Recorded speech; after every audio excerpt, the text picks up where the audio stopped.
Energía a granel, un podcast de Marcial González e Ismael Morales. Y bienvenidos, un programa más a Energía a Granel, un podcast de Sígueme la Corriente dentro de la red Podcastidae, tu red de podcast de ciencia, medio ambiente y, cómo no, energía. Yo soy Marcial González y me acompaña, como siempre, Ismael Morales. ¿Qué tal, Isma? ¿Cómo estás? Pues muy bien, aquí estamos aguantando la vela. Mira qué pedazo de vela me tuve que comprar y aún no la he Madre gastado. mía, tremendo velón, ¿eh? Y eso, porque yo vengo de estar en Estados Unidos, de así un viajito guay, la verdad, súper genial, me relajé, vi unos amigos y llegué a... ¿Qué ha pasado así en España? Cuéntame.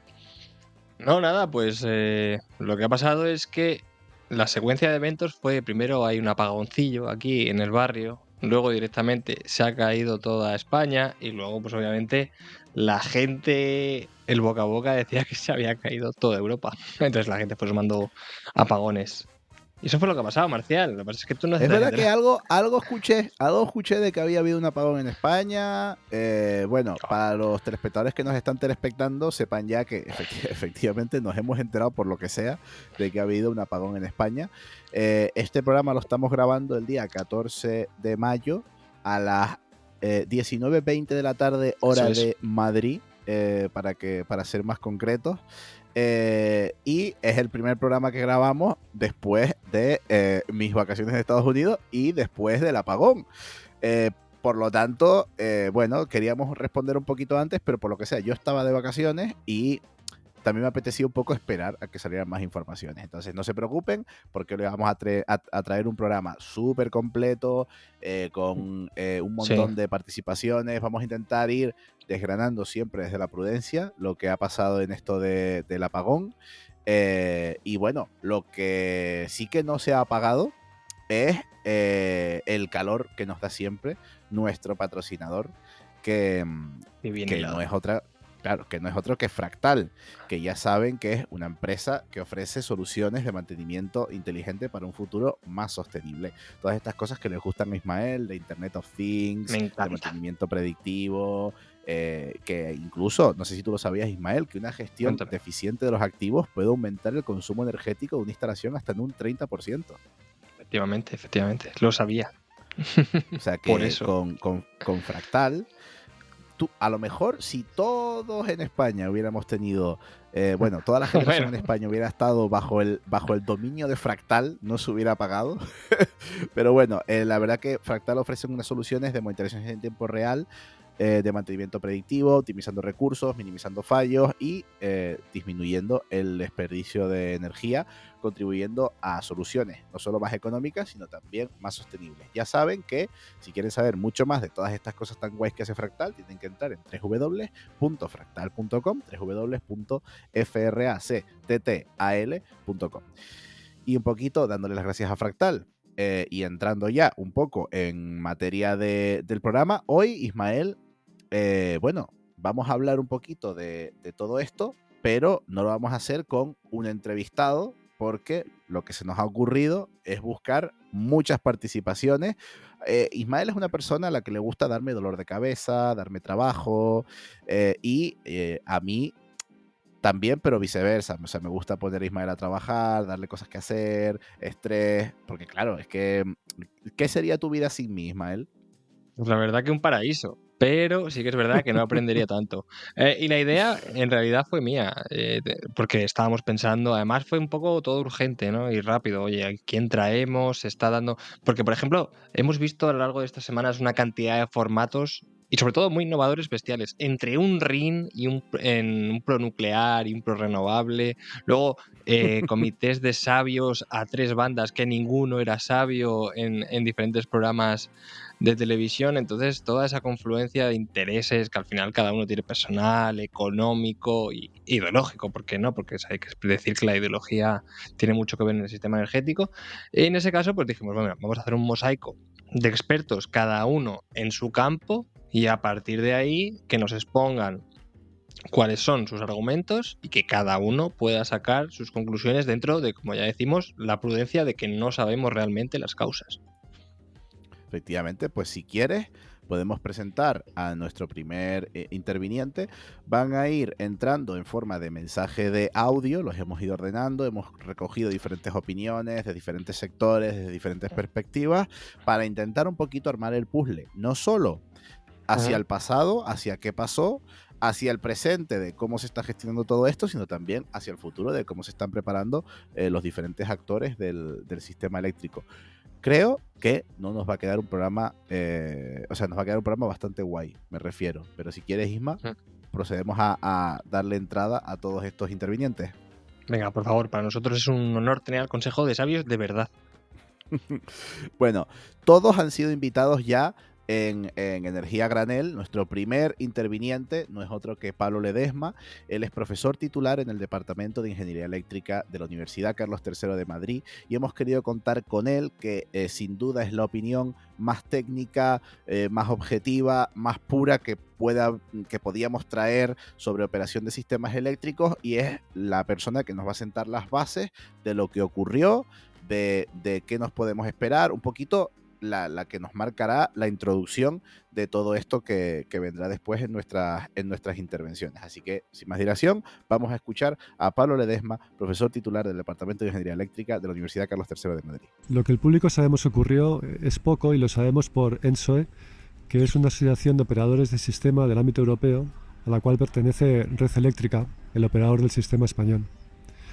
Y nos dice ENSOE en su comunicado que aproximadamente a partir de media hora antes del incidente se detectan un par de oscilaciones de baja frecuencia en el sistema europeo, por lo tanto entre áreas, entre dos partes del sistema, podrían quizás estar relacionadas con el incidente, podría ser que hubiese ocurrido algo que excitase un modo de oscilación entre áreas dentro de Europa continental. Y luego ya, tan solo 30 segundos antes del apagón, nos informan de pérdidas de generación que ascienden a 2.200 megavatios inicialmente en el sur de España, y que provocan caída de frecuencia, y nos dicen también subida de tensión. Y en los últimos 6-7 segundos la frecuencia se deteriora hasta 48 hercios. ¿Por qué nos dicen 48 hercios? Seguramente porque para entonces ha actuado el mecanismo de deslastre de cargas de emergencia, que desconecta cargas para intentar recuperar la frecuencia, y claramente no es efectivo en este caso.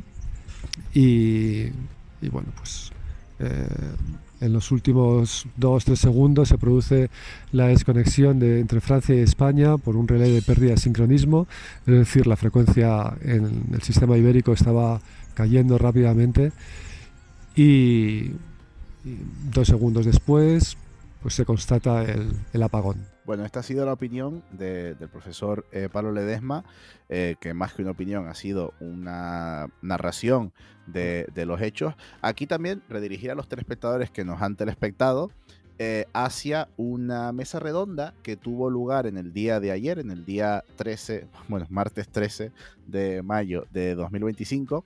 Está en YouTube, dejaremos el link en la descripción del podcast. Es una mesa redonda que propuso el Departamento de Ingeniería Eléctrica de la Carlos III de Madrid para tratar un poquito las causas desde un punto de vista súper objetivo. Entonces dura como 1 horita y media para los que quieran saber de forma un poco más profunda qué sucedió, qué datos tenemos, cómo podemos analizar los datos que tenemos actualmente. Pues esa mesa redonda está subida a YouTube, dejaremos el enlace por aquí. Y pues ahí pueden complementar nuestros telespectadores que nos están telespectando mucho más toda la información que ha ocurrido.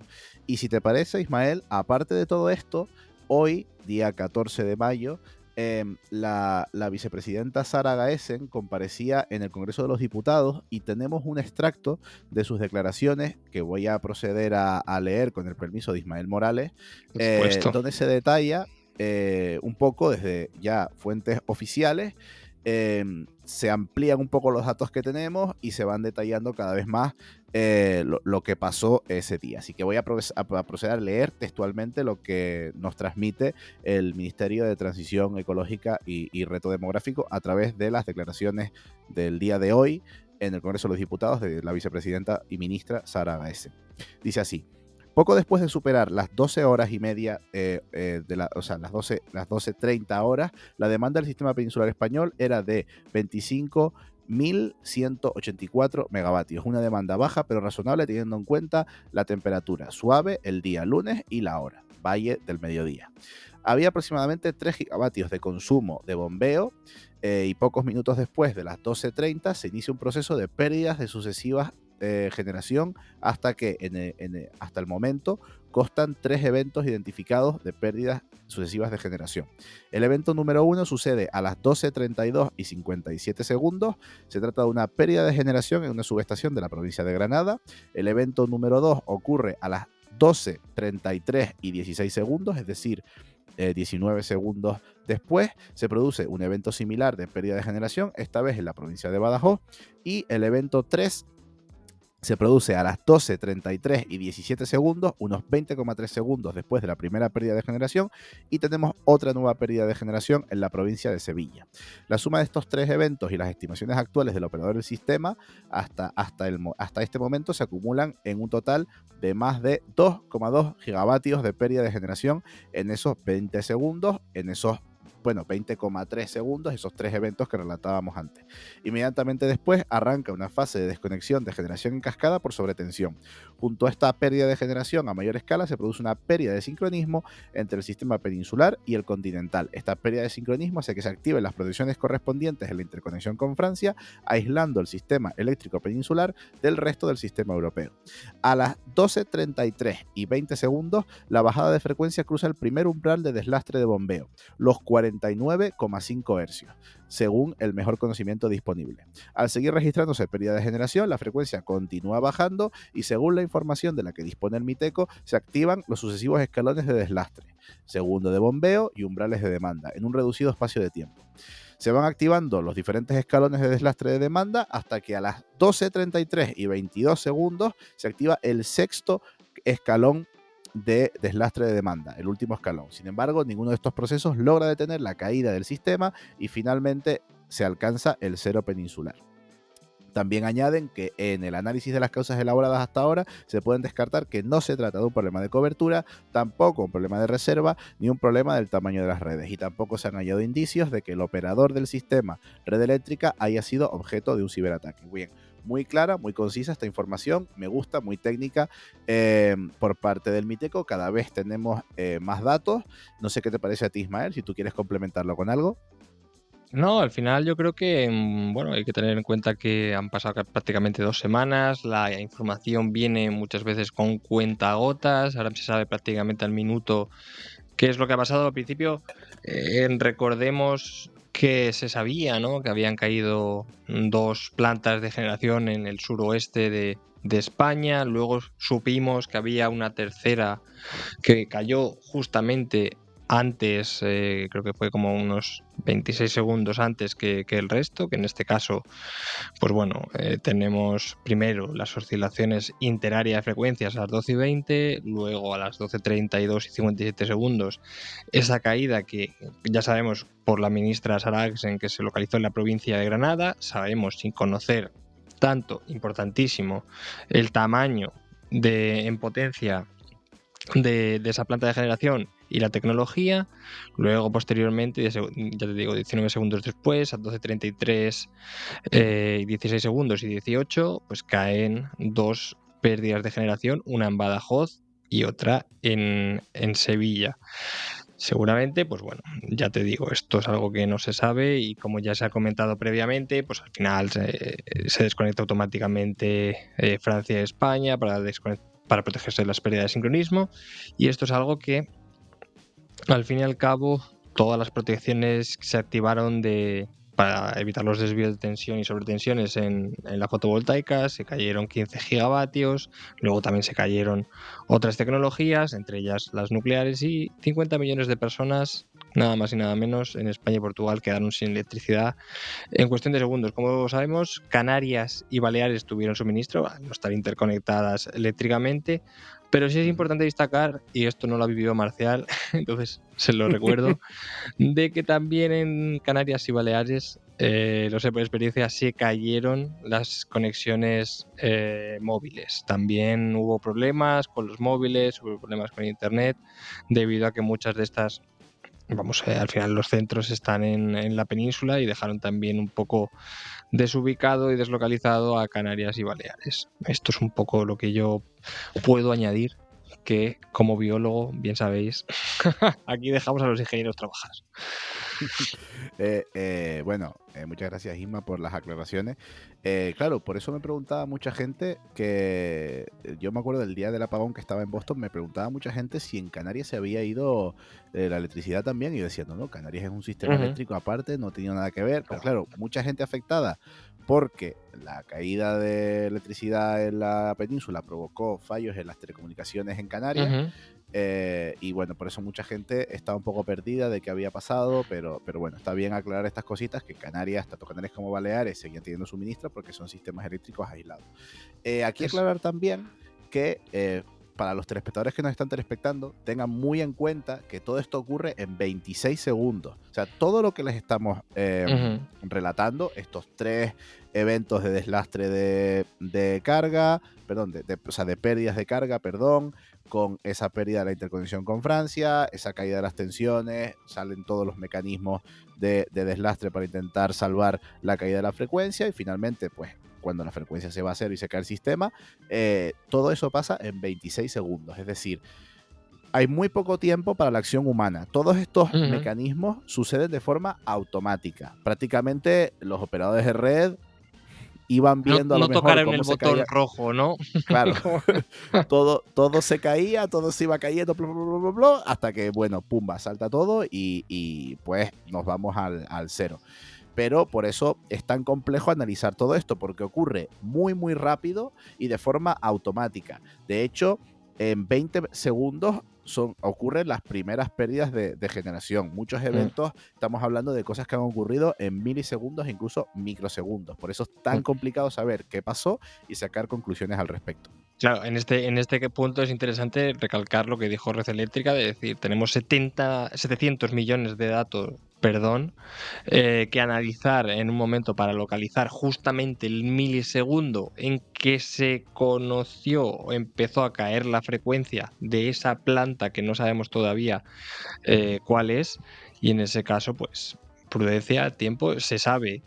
Y que la Comisión Europea, obviamente a través de ENSOE, va a hacer un comité de expertos y también investigaciones paralelas e independientes para saber qué es lo que ha pasado, así que todo el mundo tranquilo, se sabrá, no sé si se va a saber mañana, pero se sabrá igual, han dicho en varios meses, pero todo exactamente analizado hasta el detalle en milisegundos de qué es lo que pasó.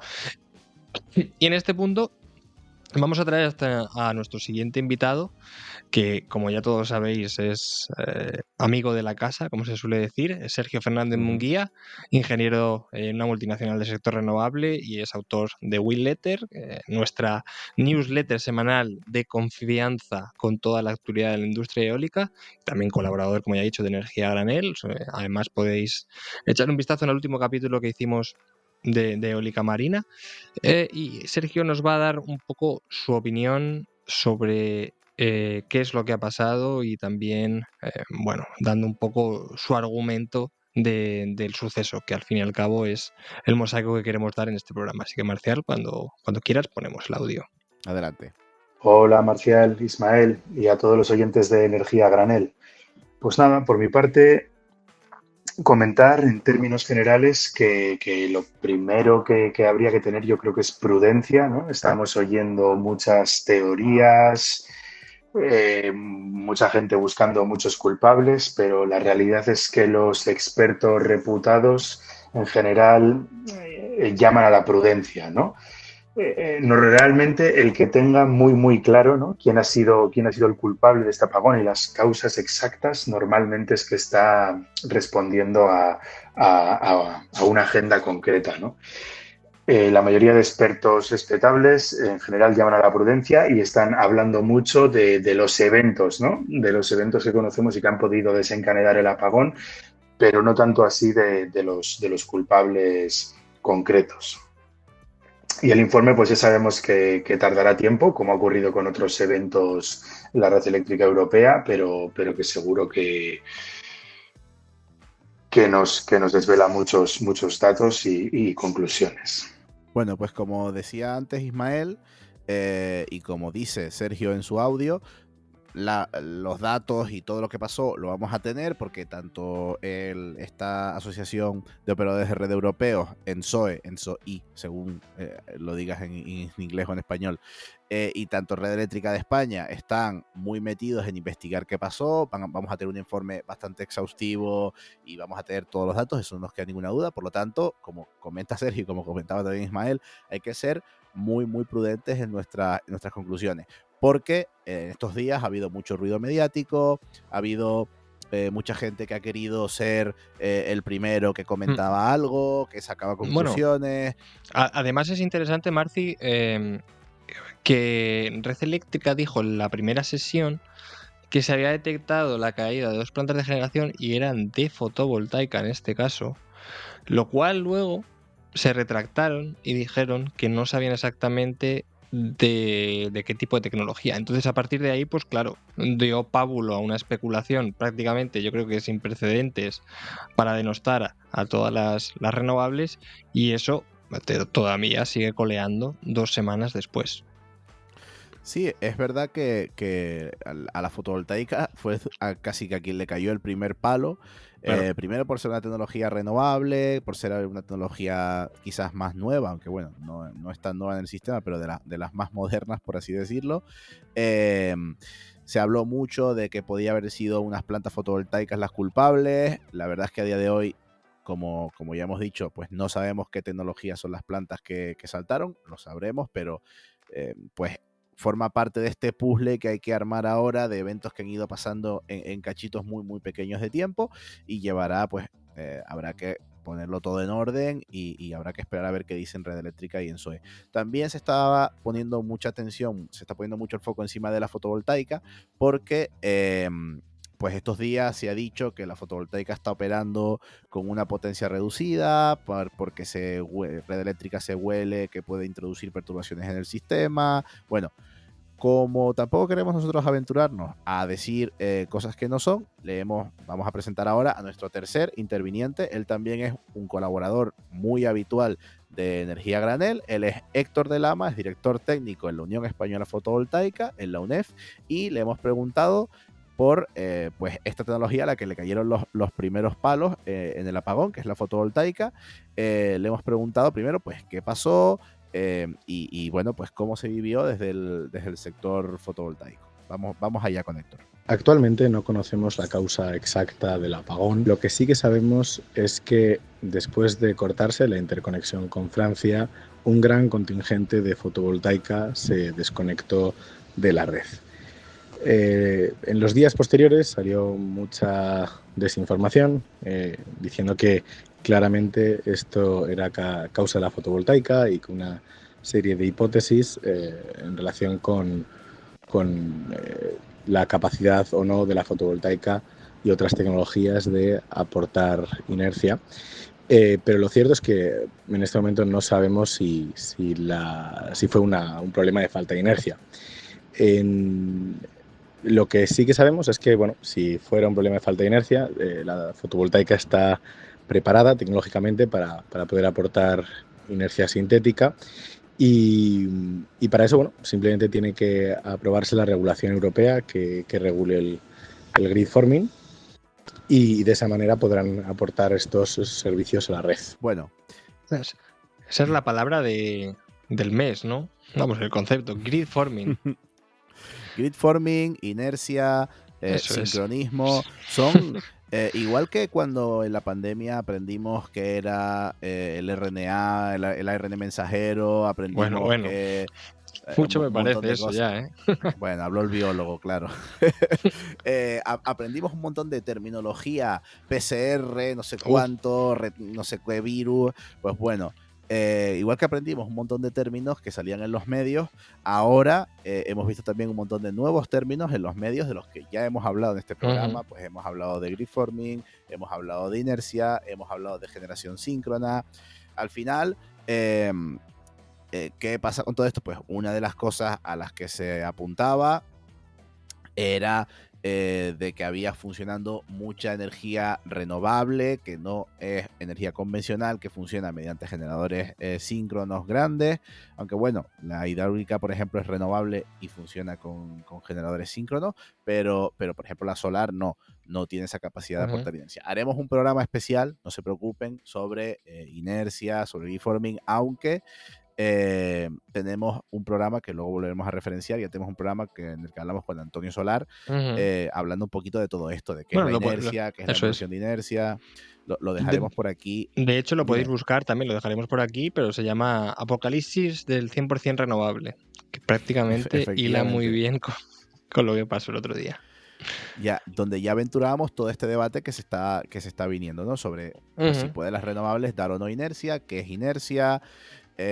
Para los que quieran profundizar un poco más, les dejamos ese episodio del podcast, pero no nos hemos querido quedar con las ganas de seguirle preguntando a Héctor más cosas a saber a raíz de si la fotovoltaica puede dar inercia, de qué estamos hablando en todo esto. Vamos a ver qué nos cuenta un poco Héctor sobre esto del grid forming y la fotovoltaica, la inercia de la fotovoltaica y demás.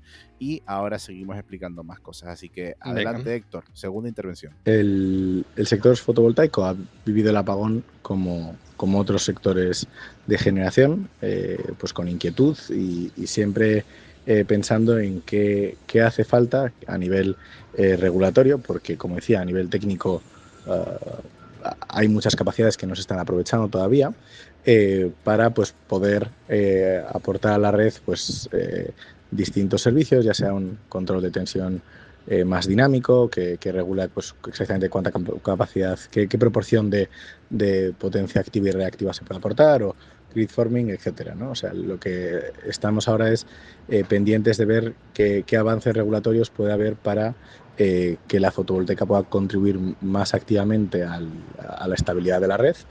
Y por otra parte, bueno, pues también tenemos el ojo puesto en la regulación que permite acelerar la instalación de almacenamiento, sobre todo almacenamiento hibridado, porque bueno, pues al final es una forma muy sencilla de instalar baterías, hibridándolas con fotovoltaica, y esto permitiría, bueno, pues también pues reaccionar rápidamente a distintas variaciones en la situación en el sector, vamos, en el sistema eléctrico, ¿no?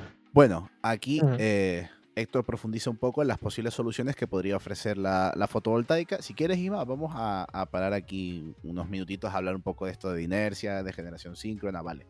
Seguro que ya lo habrán visto por un montón de sitios, pero vamos a intentar en 1, 2, 3 minutitos resumir todo el tema este, ¿vale?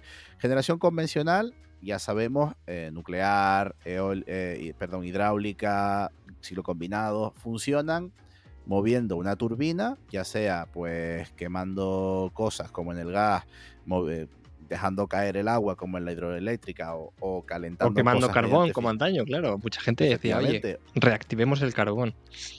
O calentando agua gracias a la fisión atómica. Y luego moviendo una turbina, pues digamos que hay una turbina que gira acoplada a un generador síncrono y conectada a la red. Estos generadores síncronos, lo bueno que tienen es que electromagnéticamente tienen acoplado físicamente, ¿vale? Está soldados, por así decirlo, la corriente eléctrica con su giro mecánico. Entonces, cuando hay cualquier problema en la red, cualquier perturbación, esto va a afectar a la energía cinética, digamos, a la energía de rotación que tienen estos generadores síncronos. Por eso, cuando hay alguna perturbación en red, estos generadores se aceleran o se frenan, que es lo que vemos afectado en la frecuencia. Esto ya lo ampliamos, como ya les digo, en el programa que tenemos con Antonio Solar. Entonces, ¿qué pasa? Que la fotovoltaica, y bueno, vamos a centrarnos por ahora en la fotovoltaica, pues no tiene nada que gire, obviamente. Entonces no tiene esa relación estrecha entre la energía, vamos, entre la frecuencia y la corriente eléctrica, sino que lo que hacen es pues seguir la frecuencia de la red e inyectar potencia mediante convertidores electrónicos de potencia, que es bueno, pues si alguien tiene autoconsumo en casa, el inversor vendría a ser un convertidor electrónico de potencia, pero a pequeña escala, digamos. Es esa electrónica la que hace la interfaz entre la red eléctrica y la generación fotovoltaica. Vale, esto, un poco también complementando lo que dice Héctor, no da inercia per se, no da inercia física, pero la tecnología está preparada para emular la respuesta de los generadores síncronos. Aquí es cuando hablamos de emulación de inercia. Ya tenemos explicados dos conceptos. Tenemos explicado el concepto de generador síncrono, de generación síncrona, y tenemos explicado el concepto de inercia. Inercia es la capacidad que tenemos de responder ante cosas que pasan en red. Puede ser inercia clásica, ¿vale? Esa inercia en la que, pues, red eléctrica, la red eléctrica está acoplada mecánicamente y físicamente al giro de los generadores síncronos, y tenemos la inercia sintética, que es los convertidores electrónicos de las nuevas tecnologías de generación, son capaces de emular el comportamiento de los generadores síncronos y darnos también una respuesta ante eventos. Estas nuevas capacidades se pueden integrar en los convertidores eléctricos modernos. De hecho, tampoco es que tengan que tener ninguna característica física especial, sino bueno, pues tienen que venir equipados y ser capaces de, en cuanto a su control, de reaccionar, de equipar esta inercia sintética. Y una de estas tecnologías, la más interesante, si miramos al estado del arte de la tecnología, es la tecnología grid forming. Que los convertidores llamados grid forming, formadores de red en español, son unos convertidores que tienen unas capacidades de emular esta inercia y de sobreponerse a perturbaciones de red mucho mayores que los convertidores tradicionales. ¿Significa esto que son como convertidores muy modernos? No. Casi todo es mecanismos de control. Es cómo controlamos estos convertidores. Por lo tanto, es una capacidad que toda la fotovoltaica tendría. Y es un poco lo que está apuntando Héctor, que luego lo retomaremos más adelante. Pero es simplemente que ya tienen la capacidad, solo tenemos que vehicular esto. Claro, o sea, eso es muy interesante porque justamente salía bastante en los debates de el grid forming, tal como estás contándolo, ya existe la tecnología, o sea, están los inversores. Es decir, lo que falta es una regulación, actualizar la regulación, actualizar los protocolos de operación para que puedan operar en estos momentos que hay desvíos de frecuencia. Y lo que es interesante también, lo comentaba Héctor, acelerar la hibridación, porque también el almacenamiento puede inyectar a red. Y mucho más, pues bueno, es que en España, justamente lo estaba mirando el otro día, tenemos 24 megavatios solamente de almacenamiento standalone conectado. Entonces, ¿cuándo vamos a acelerar? Muy poquito. Actualizar los protocolos, acelerar la hibridación y en este caso la fotovoltaica poder operar ante estas oscilaciones que puede haber en la red. Bueno, esto lo comentaremos más adelante, porque la tercera pregunta que le hemos lanzado a Héctor es con respecto a esto que se está comentando también estos últimos días, de que, oye, claramente la culpa tuvo que ser de la fotovoltaica porque estos días parece que la fotovoltaica está operando por debajo del valor que le tocaría, ¿no? Vemos esas curvas de generación donde no suben hasta mediodía y bajan, sino suben hasta un punto donde se mantienen planas, lo que significa que se ha recortado, ha habido lo que se llaman curtailment o vertidos fotovoltaicos en el sistema, digamos, claro. Se ha recortado, se ha limitado la potencia que puede generar la fotovoltaica, y hay mucha gente que dice que esto lo hace red eléctrica para, digamos, que la fotovoltaica no introduzca perturbaciones en la red.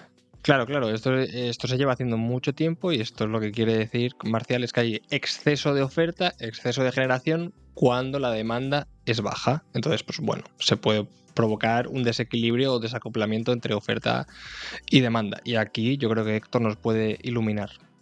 Sí, le hemos preguntado porque también hay mucha gente que está comentando estos días que se está limitando esa potencia fotovoltaica en lo que se llaman restricciones técnicas, es decir, podría entrar más fotovoltaica al mercado, pero no le están dejando entrar tanto porque dicen que le puede introducir perturbaciones. Vamos a ver qué opina Héctor de Lama con respecto a estas últimas afirmaciones. Por el momento no nos consta que después del apagón se haya integrado menos fotovoltaica de lo normal en el sistema. O sea, no estamos viendo más curtailment de lo normal. Vemos que hay bastantes curtailment en las zonas en las que suele haber más congestiones en la red, pero no vemos que un nivel inusual de vertidos. Los días después del apagón sí que había un poco menos de fotovoltaica, pero bueno, también había pues nubes en distintas partes de España, entonces lo atribuimos a eso.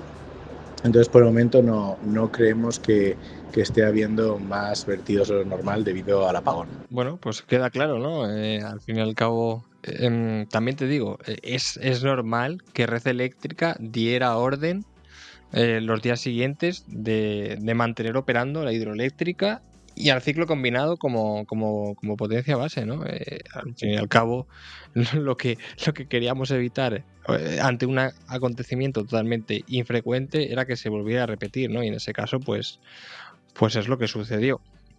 Y ahora vamos a traer a otro invitado más, en este caso Antonio Solar, para que nos comente un poco más a nivel tecnológico los convertidores de potencia síncrona, también como hemos comentado el tema de la inercia sintética.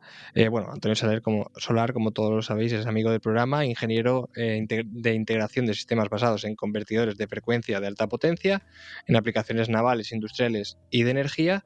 Entonces, bueno, para nosotros es un placer que Antonio Solar nos ilumine, como ha iluminado a tantos cuñados energéticos a lo largo de estas 2 semanas. Muy buenas, Marcial, muy buenas, Isma, buenas, cuñados de la energía y demás expertos en oceanografía. Bueno, una red eléctrica con mucha penetración de energía renovable puede ser una red débil o puede ser una red fuerte, depende cómo lo planteemos. Tanto en la energía solar en concreto como en la eólica, tenemos la capacidad de usarlas para realizar una estabilización en términos de frecuencia y de tensión. En concreto, la frecuencia está relacionada con la inercia, esa palabra que tanto hemos escuchado últimamente, y la tensión está relacionada pues, con la reactiva. Es decir, podemos, mediante una modificación software, en el peor de los casos, podemos hacer que un inversor solar o eólico emule un generador síncrono, aportando inercia a la red. Y también podemos hacer que esos inversores hagan ajustes de tensión a tiempo real, dependiendo de las necesidades del operador de la red o incluso del distribuidor. Y todo esto, la verdad es que son tecnologías que están ahí, son comerciales, algunas de ellas las hemos usado en países hace muchísimos años, pero en España no se utilizan o no se están usando por ahora porque no hay reglamentación. Me consta que dentro de poco va a entrar una nueva reglamentación en la que se obliga a hacer un seguimiento y un ajuste de tensión a tiempo real de las energías renovables. Y además es muy, muy interesante porque las energías renovables, al ser una producción de energía tan distribuida, puede atacar muchísimos nodos a nivel local. Es decir, un generador síncrono grande se conecta a la red principal del país. Pero si queremos realizar, por ejemplo, ¿no?, ajustes de tensión a nivel local, vamos a poder hacerlo a través ya no del operador de red, sino de las distribuidoras. Y la verdad es que es una tecnología que en algún momento tenemos que empezar ya a desplegar porque hemos visto que es posiblemente que sea muy necesaria. Venga, un saludo. Bueno, yo creo que queda bastante claro lo que nos ha comentado Antonio, ¿no? Es una tecnología madura, es una tecnología que está totalmente probada y que se puede empezar a operar una vez que la regulación y esos códigos de red se actualicen. Y yo quería incidir, Marcial, en que llevamos 2 programas con la eólica y, si te digo la verdad, no he escuchado nada de ella y cómo la eólica puede aportar esa regulación de frecuencia o no, pero en este caso yo creo que lo más evidente es que tenemos que preguntar, y hemos preguntado a Sergio Fernández Munguía, de cuál puede ser el papel de la eólica en estos tipos de regulaciones. Pues vamos a escuchar a Sergio entonces. Respecto a la eólica en concreto, pues realmente no hay mucho que comentar, simplemente aclarar algunos conceptos. Por un lado, esta inercia de la que tanto se ha hablado, pues es importante explicar que los aerogeneradores en España no proporcionan inercia al sistema, porque al final, aunque sí que haya una masa, ¿no?, girando, la masa del rotor esté girando, realmente no está directamente acoplada con la frecuencia de la red, sino que está acoplada mediante convertidores electrónicos. Por lo tanto, esa respuesta natural inercial pues no la tienen respecto a la red.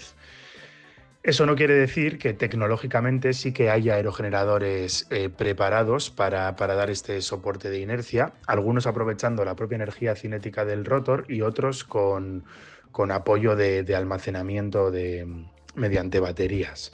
Pero en España no es algo que se haya pedido o que se esté pidiendo en el código de red, por lo tanto los aerogeneradores que se instalan en España no lo equipan. Por otro lado, respecto al grid forming, del que también se ha hablado mucho, pues un poco lo mismo. Tecnológicamente sí que hay aerogeneradores que pueden proporcionar ese grid forming, es algo tecnológicamente solucionado, pero en España no es algo que se haya solicitado en el código de red, y al final las turbinas que se diseñan para ser instaladas en un país en concreto se diseñan también de acuerdo a cumplir la normativa vigente de conexión a red. Y si esa normativa no pide grid forming, pues las turbinas no se equipan con esa tecnología. De nuevo, esto es algo que la normativa, de hecho, ya se habla a nivel europeo, ¿no? de empezar a solicitar grid forming. Es unas conversaciones que ya se están haciendo y que habrá que incorporar a la tecnología de los aerogeneradores y a la electrónica de potencia y a su control. Bueno, pues aquí la segunda intervención de Sergio Fernández Munguía, hablando también de las capacidades que tiene la eólica de dar inercia y un poco apuntando en la misma dirección en la que apuntaba Héctor de Lama, ¿no? Es decir, oye, la tecnología tiene estas capacidades, pero todavía no hemos aprendido a integrarlas bien dentro del sistema, todavía no hemos aprendido a darles un marco regulatorio detrás, todavía no hemos sido capaces de actualizar nuestros procedimientos de operación de red, es decir, nos falta modernizarnos y nos falta adaptarnos. Esto lo sabemos porque las cosas no van a poder venir hechas de primeras, ¿no? Son procesos largos, pero bueno, pues Sergio apunta ya a que también igual la eólica tiene estas capacidades, sabemos que tecnológicamente tiene todas estas capacidades, solo queda ponernos de acuerdo en cómo se van a integrar, actualizar los procedimientos de operación, pedírselos y que actúen. Sí, no, de hecho me parece interesante, ¿no?, lo que he comentado de que al final las turbinas que vendes a un país determinado pues se actualizan en función de su código de red, entonces entendemos que los próximos parques eólicos van a venir integrados ya con grid forming. Y los nuevos, pues, vamos, los anteriores previamente tendrán que actualizarse de alguna manera, ¿no? No sé si podrán integrarlo o no. Lo que está claro es que el futuro es que la eólica va a permitir ser gestionable, ¿no? En ese caso.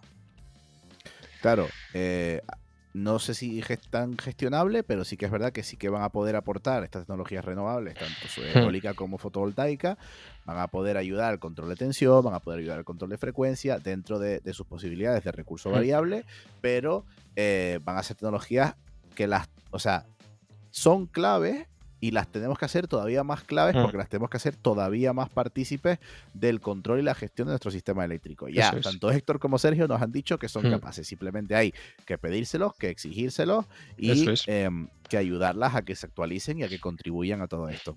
De hecho, la pregunta que emana de todo esto es, ¿se podían haber actualizado previamente los códigos de red y los procedimientos de operación? Pero bueno, esa pregunta yo la dejo en el aire porque sabíamos que la tecnología estaba. Siempre la regulación tarda un poquito más, tampoco vamos a echarle una espada y un cuchillo a la regulación, pero bueno, es interesante. Y nos falta una tecnología más, Marcial. Sí, nos falta una tecnología de la que hemos hablado mucho a lo largo del programa, una tecnología que, como se ha comentado, no estaba muy presente en el momento del apagón. Sí teníamos pues almacenamiento por bombeo, pero no teníamos tantas baterías. Hablamos de las baterías, del almacenamiento.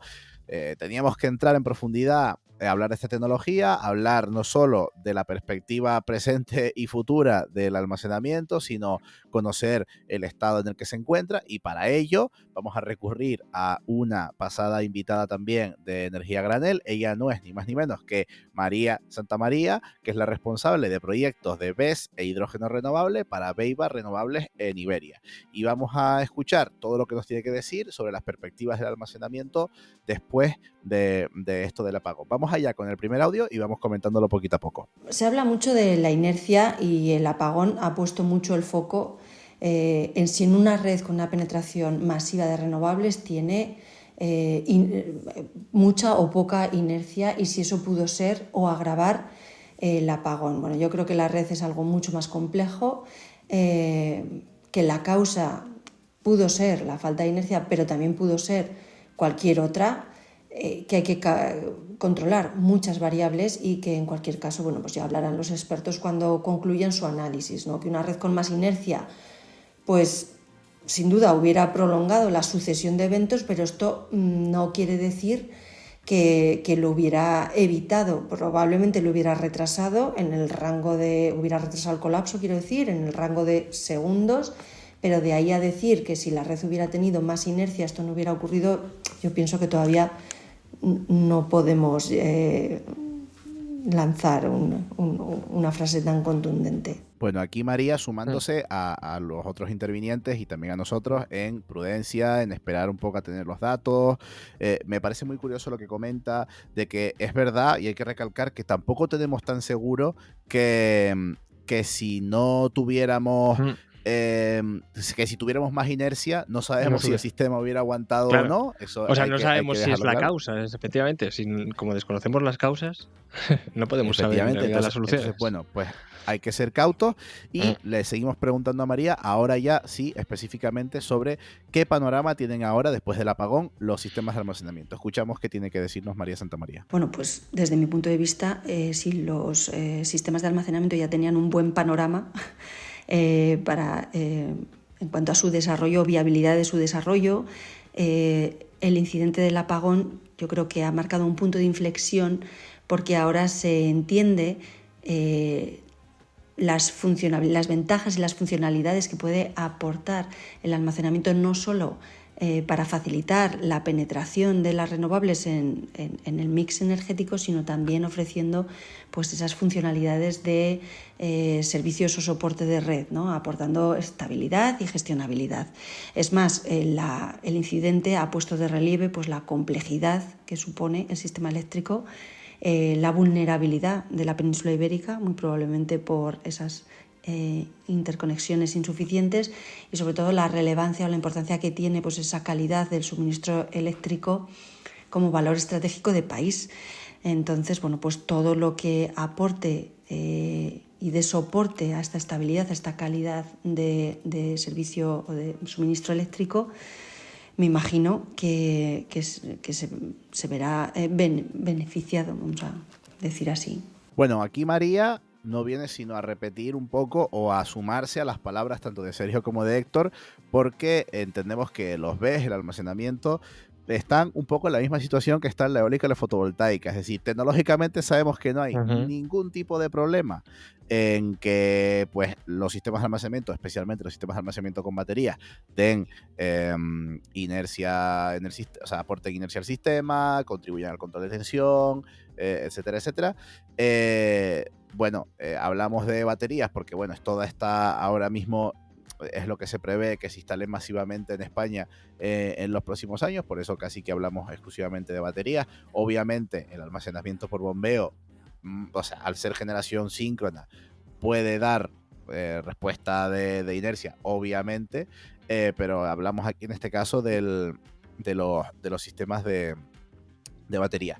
Con el plus que tienen los sistemas de baterías, de que no es como la solar y la eólica, que no tienen un recurso gestionable, sino en el caso de las baterías sí que tienen un recurso gestionable, sí que tienen una energía cuantificable, una energía que podemos medir, que podemos calcular y que podemos gestionar de la manera en la que queramos conveniente. O sea, un pasito todavía más. No solo tiene esa capacidad de dar inercia y de ayudar al control de red, sino que encima hablamos de una energía gestionable.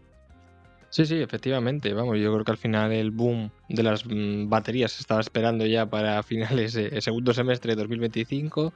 Tenemos 17 gigavatios esperando permiso para acceso y conexión y conectarse a red. Todo esto se va a acelerar. La diferencia, como tú comentabas, con la fotovoltaica y la eólica, no solo tecnológica y de regulación, sino también de instalación. Hay que construir el parque, sea hibridado o no, y en ese caso, pues no solo aportar inercia y regulación a la red, sino que al final es un recurso gestionable que puede estar disponible esa electricidad cuando no hay sol y cuando no hay viento, ¿no? Yo creo que esa es la clave. Y sobre esto también le preguntamos a María, porque oye, van a instalarse ahora muchísimos gigavatios de baterías en España. Y le preguntamos si ya van a venir con características de emulación de inercia, qué tecnología van a implementar o de qué depende cuánto de estos nuevos sistemas de baterías de BESS se integren en el sistema de forma correcta. Le preguntamos a ver qué opina ella. Hombre, si lo requiere el código de red, sí, desde luego. O sea, quiero decir, en muchos casos los sistemas de almacenamiento en baterías ya están preparados para dar inercia sintética. Bueno, ya lo hemos dicho más veces, ¿no? No solamente las baterías no solamente sirven para acumular o almacenar la energía, sino que también puede dar pues esas funcionalidades de soporte de red. Entre ellas, por ejemplo, la provisión de inercia sintética, pero también podrían, por ejemplo, participar en la regulación de frecuencia primaria. Vamos, de hecho es que según nuestro código de red tendrían que dar regulación en frecuencia, regulación primaria. Lo que quiero decir es que la inercia sintética, pues que posiblemente será fundamental a largo plazo, ¿no? Pero la regulación en frecuencia primaria, exigirla de verdad, pues parece una vía mucho más rápida y más eficiente de empezar a integrar los beneficios de las baterías en la gestionabilidad, en la operación de red. Y tiene como facilitador pues el hecho de que ya está contemplado en la normativa, que ya está estandarizado y que parece pues más evidente y más directo activar su provisión, eso sí, con una señal económica adecuada detrás. Bueno, aquí decir, aprovechando yo a hablar de mi libro, Ismael, que mi tesis doctoral justamente va sobre cómo las baterías, utilizando mecanismos de emulación de inercia, concretamente control de tipo grid forming, del que ya hemos comentado, control formador de red, conseguía integrarse perfectamente con renovables y generación convencional para aportar inercia, para incluso quedarse el sistema sin ningún tipo de generación síncrona conectada. Digamos, se estudiaba todas las características y demostraba cómo perfectamente integrando este tipo de controles de emulación de inercia, de formación de red, de convertidores electrónicos modernos, se podía perfectamente operar una red 100% integrada y 100% formada por generación no síncrona, o sea, generación no convencional, y esto no suponía ningún problema para la red. Se controlaba tanto tensión como frecuencia, y pues todo funcionaba perfectamente. Y es un poco, hay que tener claro lo que va diciendo María, de, oye, la tecnología está, lo sabemos hacer, hay mucha literatura, hay muchos casos de éxito. De hecho, aquí voy a dar un dato también, y es que hace ya más de 5 años, creo en 2019, si no en 2018, Iberdrola, bueno, su filial Scottish Power en Reino Unido, ya probó desde un parque eólico marino las capacidades de grid forming, ¿vale? De emulación de inercia, de formación de red que tenía este parque eólico marino, y demostró que pueden operar incluso una red ellos solos. O sea que no es que sea algo moderno del último año, sino que lo tenemos funcionando en diversos puntos del mundo desde hace muchos años. Y esto es algo que tenemos que ser conscientes, que tenemos que incluirlos ya en nuestra regulación, en nuestros códigos de red, todo esto de cara al futuro. Bueno, de hecho esto quiere decir que ninguna persona de red eléctrica se ha leído tu tesis, Marcial. Bueno, yo qué sé, mándales una cartita, un sobre. Seguramente ahora reciben muchos sobres bomba, pero también un sobre con tu tesis. Pues sí, voy a mandarles un PDF, un archivo .tesismarcial /final /definitiva /la buena .pdf, y se los voy a mandar para que se la lean, para que vean cómo todos estos sistemas efectivamente, bueno, ellos ya lo conocen, porque Red Eléctrica tiene varios grupos de trabajo, ¿no? De esto para integración de grid forming, para saber exactamente qué se le puede pedir a la generación no síncrona, y lo que hay que hacer es ser ambiciosos, pedirles bastante, pedirles que contribuyan y que sean activos y participen de forma bastante activa en el control de red.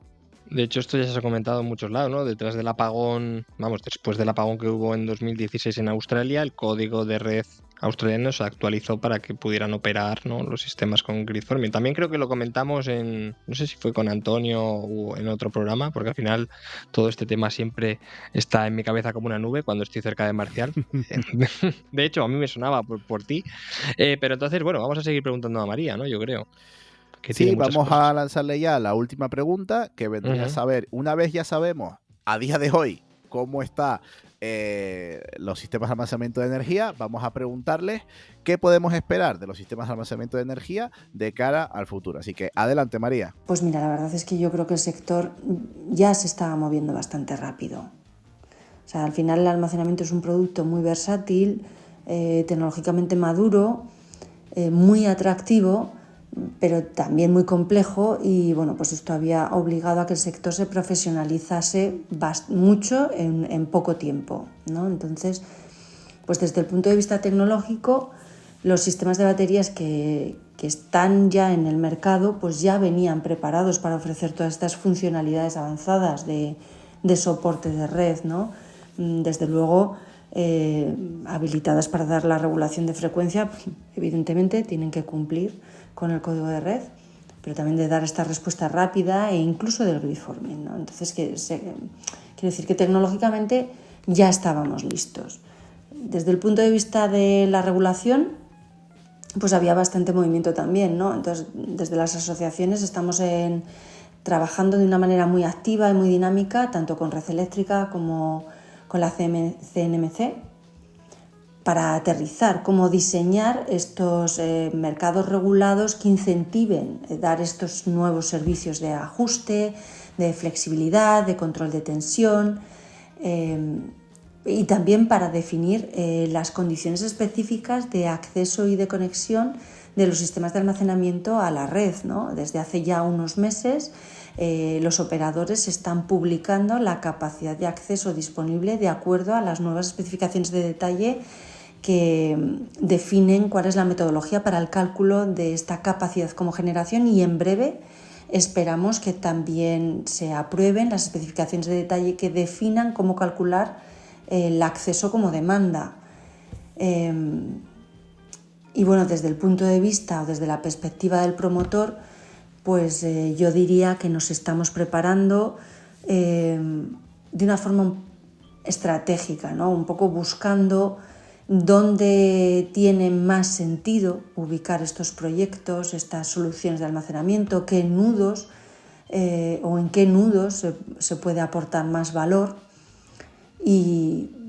o diseñando también pues, modelos híbridos, pues, por ejemplo como baterías con solar o también de autoconsumo industrial, que puedan tener o que van a tener mucho sentido en los próximos años. Bueno, en definitiva, que como sector yo creo que hay ganas, había anticipación, había ganas, hay tecnología y desde luego hay mucho movimiento, ¿no? Yo suelo decir que best is next. Bueno, y con esta última intervención de María Santamaría cerramos toda esta colaboración de expertos, la colaboración de nuestro panel de sabios de energía a granel. Hemos intentado poner un poquito las bases de todo lo que ha pasado en el apagón, pues cada tecnología dando su punto de vista, un poco saber qué ha pasado, cómo se podía haber evitado, pero vamos a un poco a traer un par de conclusiones de todo esto que se ha dicho, ¿no? La primera, la hemos ido repitiendo a lo largo del programa, es la prudencia. Hay que ser prudentes porque no sabemos exactamente todavía qué ha pasado al milímetro. Vamos a tener que esperar tanto el informe del operador de red europeo, ENSOE, como del operador de sistema español, Red Eléctrica de España, que ya sí que van a detallar de forma pormenorizada todo lo que pasó. Vamos a saber quién tuvo la culpa, entre comillas. Vamos a saber perfectamente, pues vamos a desvelar todos los misterios de este evento.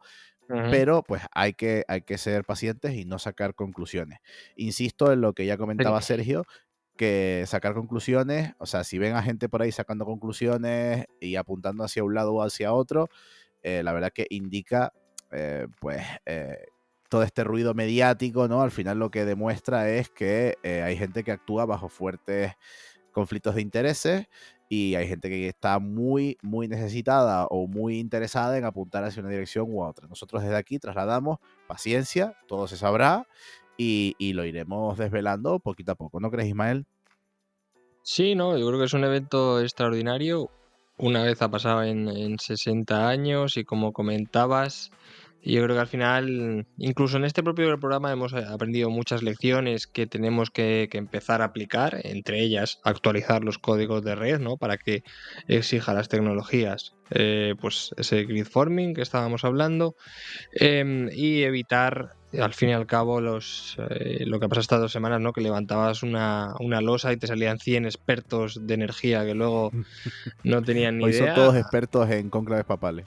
Efectivamente, hoy son en conclaves papales, luego son en conclaves del PP, también en conclaves de Ábalos y Pedro Sánchez, son los mismos. ¿Y sabes lo que va a pasar? Y aquí ya con esto me detengo, que seguramente en cuanto salgan los detalles de las causas en meses, sean alguna causa tan técnica que no se va a hablar mucho de ello, no va a ocupar portadas, no va a ocupar titulares, porque ni los propios todólogos lo van a entender, ¿no? Entonces, bueno, se quedará en un cajón para los que trabajamos en el sector energético, un cajón muy útil porque aprenderemos realmente de cómo evitarlo en un futuro, pero bueno, más allá de ese mainstream, no creo que entremos más allá. Efectivamente, ¿no? Aquí se da esa paradoja entre los tiempos, ¿no? Entre el tiempo de la actualidad, donde todo tiene que ser ya y tenemos que saberlo todo ya y todo tiene que ser como muy rápido, y el tiempo técnico, que como ya hemos dicho, requiere analizar eventos que pasaron en muy pocos segundos. Toda la pérdida de generación ocurrió en 20,3 segundos. Estamos hablando de eventos que ocurren en milisegundos o microsegundos, análisis súper detallados tanto de las causas previas como de las causas durante el evento, análisis bien en profundidad que, bueno, requieren días, semanas y puede ser que incluso meses de elaboración de informes, de análisis. Todo esto lo vamos a tener, pero pues requiere paciencia.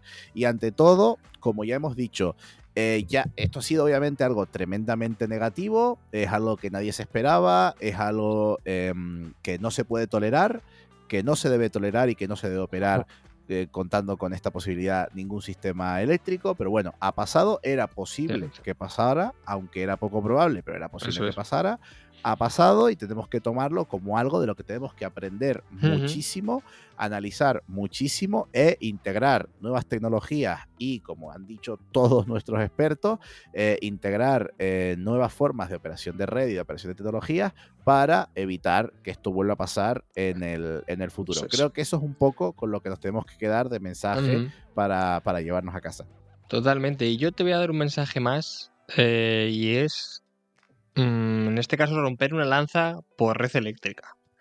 Porque a pesar de la gravedad del apagón, la recuperación fue totalmente rápida y coordinada entre 2 países. Bueno, en este caso 4, ¿no? Marruecos y Francia, porque recuperamos el suministro total en 10 horas. ¿Esto qué quiere decir? Bueno, si nos ponemos comparativamente hablando, la cantidad de apagones que hay en Estados Unidos, en Nueva York, en Texas, pues son de más de 24 horas e incluso la reposición del sistema muchas veces son varios días, ¿no? ¿Esto qué quiere decir? Que al fin y al cabo se aprovecha esa pérdida de electricidad pues para aumentar la delincuencia, delitos. Entonces, bueno, en este caso un aplauso para la red eléctrica, también para que aplique en el futuro métodos de prevención de que suceda, pero yo, si quieres, te cuento un poco y acabamos con esto ya que llevamos prácticamente 1 hora y 4 minutos hablando de cómo fue el proceso de reposición del sistema, para que no quede ninguna duda de que al final había un protocolo detrás, aunque no hubiera pasado nunca, para reponer el sistema. Adelante, Ismael. De hecho, hay que decir aquí que los operadores del sistema, o sea, Red Eléctrica hace simulacros todos los meses de reacción ante apagones, o sea que este protocolo es algo que está más que estudiado. Pero cuéntame, ¿cómo funciona, Ismael? Bueno, al final se cayó a las 12:33, se cayó todo el sistema, ¿no? Y a las 12:44 se restableció la primera línea de 400 kilovoltios entre Francia y España, en este caso en el lado occidental. A las 13:40 se reactivó la interconexión con Marruecos, lo cual ayudó a inyectar electricidad desde el norte de África. Mientras tanto, pues en España, al final, varias centrales hidroeléctricas con capacidad Black Star, que esto quiere decir que son capaces de arrancar sin estar conectadas a la red, iniciaron el proceso de recuperación entre la 1 entre las 13 y las 13:30. Obviamente, esto se dio sobre todo principalmente en las principales cuencas hidrográficas del norte, Duero y Ebro, y también el Tajo. Y una vez conectadas las hidroeléctricas, poco a poco empezaron a entrar con algo más ya de inercia el sistema, los ciclos combinados y también la fotovoltaica. Esto lo podéis ver todos en la web de Esios, justamente de Red Eléctrica, de cómo fue la reposición a nivel tecnológico. A las 18:36, ya pasadas varias horas en caos absoluto, se reconectó la primera línea de 220 kilovoltios entre España y Portugal, lo cual también aceleró la recuperación portuguesa, y a las 12:22 de la noche del 29 de abril, ya del día siguiente, Portugal completó la restauración total de la red, y a las 4 fue España, en este caso. Nos pilló de noche. Pero bueno, al fin y al cabo, por acabar con los porcentajes, la energía hidroeléctrica fue clave, representando un 30 y un 40% de la potencia de reposición en esas primeras horas. Las centrales de gas de ciclo combinado entre un 20 y un 25%. Y a partir del día siguiente, pues ya empezamos a incorporar ese 20% que solemos tener de energía fotovoltaica y un 5, un 10% de eólica. Destacar que la energía nuclear participó muy poco, apenas el 5% durante esos primeros días, incluso una semana entera. Se sabe que al final Red Eléctrica dio consigna de arrancar, pero bueno, no pudieron, por motivos que ahora mismo totalmente no se conocen, pero el 8 de mayo se restableció la operación nuclear. Entonces, bueno, esto es un poco los acontecimientos que pasaron y cómo fue la restauración del sistema. Y poco más que añadir, Marcial. Hasta ahora es todo lo que tenemos. Iremos actualizando en redes sociales con esos pedazos de reels que hacen Marcial y Rubén si salen las causas o si sale alguna actualidad. Así que yo os animo a seguiros en redes sociales porque fue lo único que hicimos para explicar el apagón. Bueno, es verdad que, oye, la verdad que el mecanismo de reposición del sistema fue una pasada, es una proeza y se ha dicho desde los medios y desde muchos puntos de vista técnicos que muy bien por España cómo fue capaz de rearmar todo el sistema eléctrico en menos de 12 horas prácticamente, así que muy bien por Red Eléctrica, a pesar de que, bueno, el apagón es algo extremadamente negativo que sucedió, que no debería haber sucedido, pues nos supimos reponer, la verdad, que de la mejor manera posible. Aclarar una cosita que dices de la parte de la nuclear. Es verdad que la nuclear no entra hasta muy tarde a participar en la reposición del sistema. La nuclear, cuando tiene que parar por emergencia, lleva a su reactor a una parada en caliente. Esto lo poco que conozco yo de la nuclear, ¿no? Puede parar durante poquito tiempo y volver a arrancar, pero si para durante una cierta cantidad de tiempo, se produce un efecto que se denomina envenenamiento por xenón en el reactor. Esto es que aparecen partículas de xenón que hay que, digamos, purgar. No hay ningún problema, me refiero, forma parte de la operación normal de las nucleares, no vamos a lanzar ninguna alarma, pero esto lo que hace es que haya que darle un ratito más de descanso a los reactores nucleares y por eso no se pudieron reactivar hasta pasados unos días.